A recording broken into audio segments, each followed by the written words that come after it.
Hi, I'm Alex, a designer of HDR's Philly office. When my fellow colleagues and I decided to enter this competition, we had no idea what the year would have in store. Isn't that right in some? That is for sure, and while our concept was formed before the pandemic began, little did we know how relevant it would become. Any thoughts, Chris? Well, I certainly didn't expect us to be in exactly one of the situations our design works to improve and developing our ideas almost 100% virtually. On that note, while nothing beats presenting in person, we have instead prepared a video to share our concept with you. Bubbles of Hope, enjoy! Imagine a time of distress. Roads and bridges are destroyed. Communication is halted, and people are hurt. Each year, the world is hit with multiple disasters: earthquakes, floods, fires, and epidemics. The destruction leads to displacement, injuries, and deaths. It also causes an overwhelming pressure on the local healthcare and first response systems. At these times, individuals miss their homes, loved ones, and basic human needs. A quick, targeted response is incredibly important. This is often hindered by a lack of accessibility and spatial constraints. Current disaster response typically uses bulky shelters that are uncomfortable and stressful for occupants. These cumbersome solutions focus on the extraction of the affected individuals and treatment off-site in a centralized facility. Unscenic tents are hard to build and involves time and effort by emergency workers. Those methods do not adequately help people in distress unless both the patient and the first responders are physically in the same location. These shelters fall short when up against the variety of challenges that come with 21st century disaster response. What if these deployable shelters were reimagined as deployable homes? Maintaining a simple, temporary architecture, but through a different lens. A form that envelops, providing safety and comfort.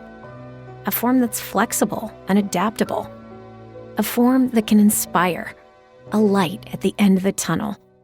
A bubble of hope. Today, in 2020, we're no strangers to the great challenge of these disasters. They play a significant part, if not consume, our daily lives. Bubbles of Hope completely reimagines how we respond. There are typically two components to disaster response: the field hospital and the temporary shelter. The field hospital puts caregivers right on the front lines in dangerous situations. With 21st century technology, is this really necessary? What if this component was reimagined as being cloud-based? A new focus would be placed on how the shelter integrates with the cloud.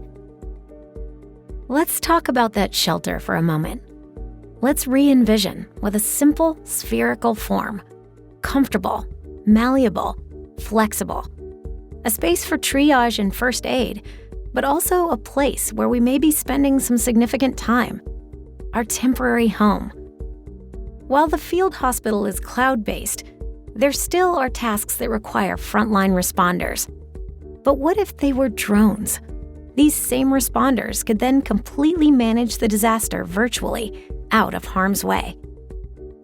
Now, the design of the bubble needs to meet a number of key criteria. First and foremost, a shelter in place.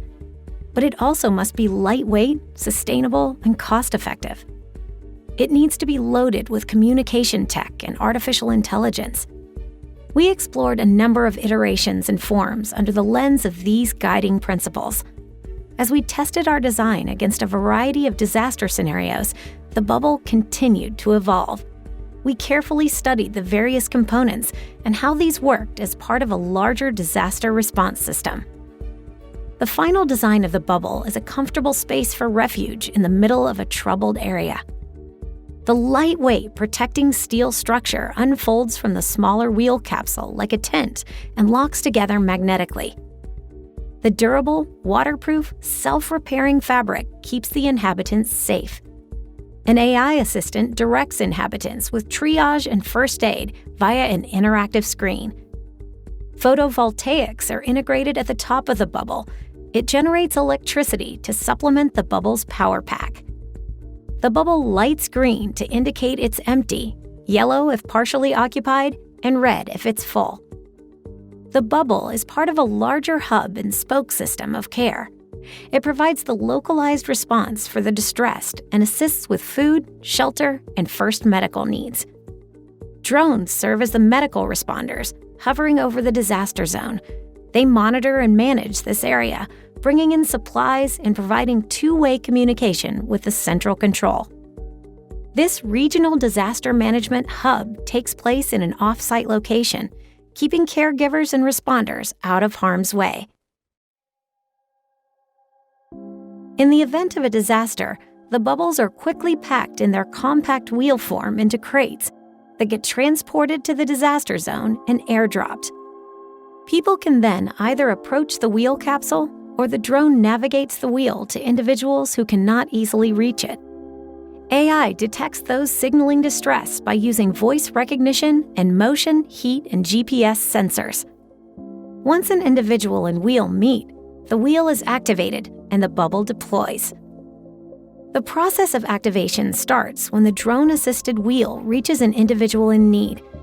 The drone releases the wheel, turning it over and expanding to reveal the core capsule.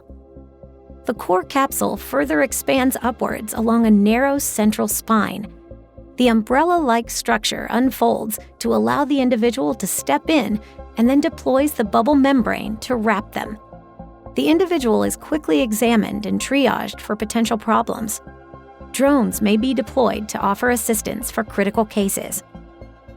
The two-layer membrane starts with its photovoltaic protective outer surface that powers devices within the bubble and recharges the internal battery pack.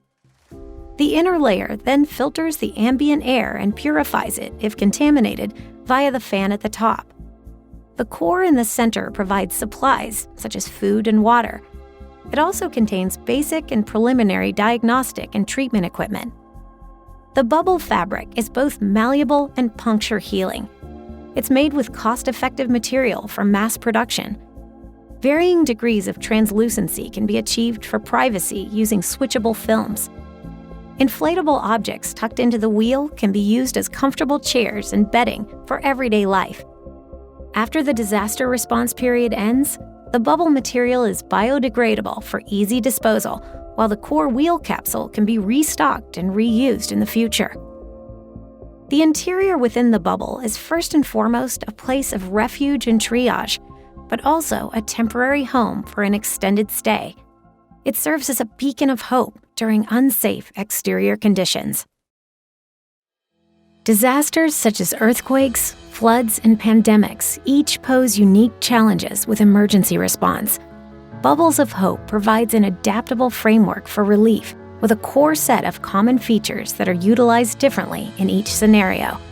Our solution would use the same shell for shelter, but with a unique, disaster-specific response, scattered in an earthquake, aggregated in a flood, and centralized in a pandemic. In the event of an earthquake, bubbles are randomly distributed. The bubbles are comfortable but also malleable to accommodate the rough terrain. A large quantity of bubbles are deployed to avoid congregation and crowds. Colored lights denote availability inside. Drones survey and manage the disaster zone from the air. In the event of flooding, the bubbles aggregate. This stabilizes them and provides anchoring so they do not get washed away. Filtration can take advantage of the abundant outside water. The lightweight quality of the bubbles helps them float and provides a comfortable environment for the individuals taking refuge. In a pandemic, the bubbles are used both for isolation and supply distribution. They serve as a haven for the homeless who may not have access to safe spaces to quarantine. They also serve as community supply depots to offer testing kits, protective gear, and food and medical supplies to communities with insufficient resources. The need for effective disaster response systems is only increasing. We may not be able to prevent every emergency, but we can control how we respond.